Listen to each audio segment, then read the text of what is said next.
नागरिक उड़ानों को अभी फिलहाल बंद कर दिया गया, सेना ने अपने कब्जे में लिया गया।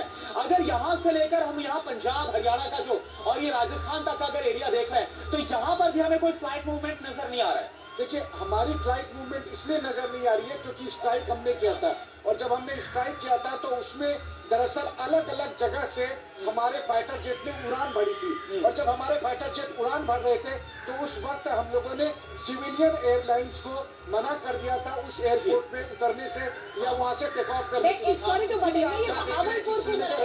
एक बार इसे जरा जूम इन करते हुए दिखाइए। ये वो लोकेशन है जो सबसे ज्यादा इंपॉर्टेंट है जहां पर मनीष अंजाम दिया गया है इस स्ट्राइक में आतंकी गढ़ को। लेकिन ये जो तस्वीर आप दिखा रहे हैं उसमें मैप के तहत जरा बहावलपुर की सेंसिटिविटी और इसकी इंपॉर्टेंस बता दीजिए, क्योंकि स्ट्रैटेजिकल मूव के तहत ये इंपॉर्टेंट लोकेशन है।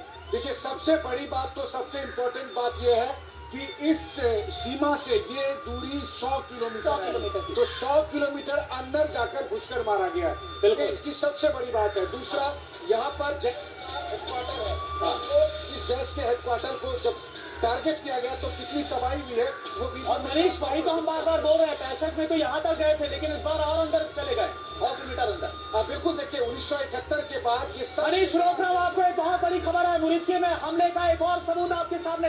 आतंकवादियों के ताबूत ले जाते दिख रहे लोग। हमले में 100 आतंकी मारे गए। तो ये देखे कितना बड़ा नुकसान हुआ है, कितना आघात पहुंचा है पाकिस्तान को, यह आप समझ पा रहे, क्योंकि वो आतंकवादी जो कि भारत के खिलाफ साजिशें रचते थे उनके ताबूत ले जाते हुए ये देखे मुरीदके में जहां पर लश्कर तैयबा का हेडक्वार्टर और यहीं से हाफिज सईद ऑपरेट कर रहा था। मुरीदके में कितना नुकसान हुआ है यह आप देख पा रहे हैं। जो लोग हैं वो आतंकवादियों के ताबूत ले जाते हुए नजर आ रहे हैं। ये तस्वीरें इस बात की गवाही है, सबूत है कि किस तरह से पहलगाम हमले का बदला भारत ने भारतीय सेना ने लिया है। यहाँ पर जो इन्फॉर्मेशन करुणा दी है, बता दूं 26/11 मुंबई हमलों के आतंकवादी यहीं से थे। मुरीदके सामा के सामने सीमा से 30 किलोमीटर अंदर लश्कर तैयबा का कैंप, और इस कैंप को ध्वस्त कर दिया गया है। अब पाकिस्तान के बहावलपुर में मसूद अजहर के अड्डे की तबाही को लेकर भी एक और सबसे बड़ी खबर है। मसूद अजहर के मदरसे पर 4 मिसाइलें गिरी है।